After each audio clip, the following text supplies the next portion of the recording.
Assalamu alaikum. I have an Islamic question for you. If you can answer it, I'll give you $1. You want to try it out? According to the Prophet sallallahu alaihi wasallam, what is ihsan? 1. Worshipping Allah as if you see him, and if you cannot see him, know that he sees you. 2. Praying only in the masjid. And 3. Giving charity every day. Which one is the correct answer? Number 3. Number 3, giving charity every day? Okay, that's not the... Number 2? Oh, that's not the correct answer. The correct answer is ihsan is worshipping Allah as if you see him, and if you cannot see him, knowing that he sees you. The evidence of this is in Sahih al-Bukhari, where the Prophet ﷺ said to worship Allah as if you see him, and if you cannot see him, know that he sees you. And an action step, we should remember before every salah that Allah sees us, and we should worship him with sincerity and full attention. Assalamu alaikum. একটা Islamic question ছিল, answer করতে পারলে $1 দিব, try করবেন? হ্যাঁ try করব। আচ্ছা বলেন। শুনেন, আপনি এটা নিন, আমি পড়ে শোনাই। ওকে, হ্যাঁ বলেন। আল্লাহ আল্লাহ আল্লাহ। কোরআন অনুযায়ী এমন কি আছে যা আল্লাহ জানেন কিন্তু মানুষ পুরোপুরি জানতে পারে না? 1. শুধু আমাদের বাহ্যিক কাজ। 2. আমাদের নিয়ত আর অন্তরের গোপন বিষয়। 3. শুধু আমাদের ভালো কাজগুলো। কোনটা কারেক্ট আনসার? এটা আমি বলি, এটা হচ্ছে অপশন 2, আমাদের নিয়ত আর অন্তরের গোপন বিষয়। That's excellent. That's the correct answer. Yeah. Yes. Yeah. আরে সেই, আরে ভাই সেই। আলহামদুলিল্লাহ ভাই। আলহামদুলিল্লাহ রাব্বিল আলামিন। আলহামদুলিল্লাহ ভাই। আর কোনো অপশন আছে নাকি? আর এটার প্রমাণ আল্লাহ সূরা আল মুলকে বলে দিয়েছেন, and conceal your speech or publicize it. Indeed, he is knowing of that within the breast. মানে উনি অন্তরের সব কিছু জানেন। আরেকটা reminder, we should remember that Allah knows our intentions as well as our actions, so we should try to keep our hearts sincere. জি ঠিক আছে? Yes.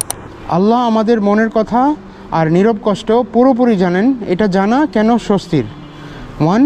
কারণ আল্লাহর কাছে সাহায্য চাইতে আমাদের কষ্ট আগে বুঝিয়ে বলতে হয় না। 2. কারণ এতে আমাদের সব সমস্যা নিজে থেকেই দূর হয়ে যাবে। অ্যান্ড 3. কারণ মানুষ আমাদেরকে আল্লাহর চেয়েও ভালো বুঝে। কোনটা কারেক্ট আনসার? 1 নম্বরটা মেবি। একটু শোনান পরে ভাই। কারণ আল্লাহর কাছে সাহায্য চাইতে আমাদের কষ্ট আগে বুঝে বলতে হয় না। Exactly, that's the correct answer. এই যে আপনার জন্য $1। আর এটার প্রমাণ কোরআনে সূরা কাফে আল্লাহ বলে দিয়েছেন, আর অবশ্যই আমরা মানুষকে সৃষ্টি করেছি এবং তার মন তাকে যা কুমন্ত্রণা দেয় তা আমরা জানি, আর আমি তার গলার শিরার চেয়েও তার নিকটবর্তী। গলার শিরা তো জানেন এখানে, এদিকে। জি। আর একটা মনে রাখার জন্য কথা, আমাদের মনে রাখা উচিত যে আল্লাহ আমাদের অন্তরের সব কিছু জানেন, তাই প্রতিটি অবস্থায় আন্তরিকভাবে তার কাছেই ফিরে যাওয়া উচিত। ঠিক আছে? আপনি যদি এমন একটি ভালো কাজ করেন যা আর কেউ জানে না, তবুও কে তা জানেন? 1. শুধু ফেরেশতারা। 2. কেউ না জানলেও আল্লাহ প্রতিটি ভালো কাজ জানেন। অ্যান্ড 3. মানুষকে না বললে কেউ জানে না। কোনটা কারেক্ট আনসার? কেউ না জানলেও আল্লাহ প্রতিটি ভালো কাজ জানেন। That's correct. এই যে আপনার জন্য $1। আর এটার প্রমাণ কোরআনে আল্লাহ বলে দিয়েছেন সূরা জালজালাতে, অতএব কেউ অনুপরিমাণ ভালো কাজ করলে তা সে দেখতে পাবে। আর একটা মনে রাখার জন্য কথা, আমাদের মনে রাখা উচিত যে কেউ না জানলেও আল্লাহ প্রতিটি ভালো কাজ দেখেন, তাই শুধু তার সন্তুষ্টির জন্য আন্তরিকভাবে ভালো কাজ করে যাওয়া উচিত।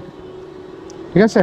আল্লাহ সব কিছু জানেন, এটা জানা আমাদের জীবনকে কিভাবে বদলানো উচিত। 1. এটা আমাদের শেখায় কেউ না দেখলেও আন্তরিকভাবে ভালো কাজ করতে। 2. এটা আমাদের মানুষের সঙ্গে মেলামেশা বন্ধ করতে শেখায়। অ্যান্ড 3. এটা আমাদের শুধু মানুষ কী ভাবছে সেটাই গুরুত্ব দিতে শেখায়। কোনটা কারেক্ট আনসার?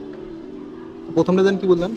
এটা আমাদের শেখায় কেউ না দেখলেও আন্তরিকভাবে ভালো কাজ করতে। এটাই প্রথমটা। আচ্ছা, দ্যাটস কারেক্ট আনসার। কেউ না দেখলেও আল্লাহ তো সবসময় দেখতেছেন, বুঝেন না? আচ্ছা, আর এটার প্রমাণ সূরা গাফির আল্লাহ বলছেন, আল্লাহ চক্ষুর অন্যায় কর্ম সম্পর্কেও অবগত, আর অন্তর যা গোপন করে সে সম্পর্কেও। আর একটা রিমাইন্ডার, মানুষকে খুশি করার চেয়ে আল্লাহকে সন্তুষ্ট করায় আমাদের বেশি গুরুত্ব দেওয়া উচিত, আর আমাদের গোপন জীবনও প্রকাশ্য জীবনের মতো ভালো করার চেষ্টা করা উচিত। ঠিক আছে? মনে রাখবেন ভাই। হ্যাঁ, সালাম।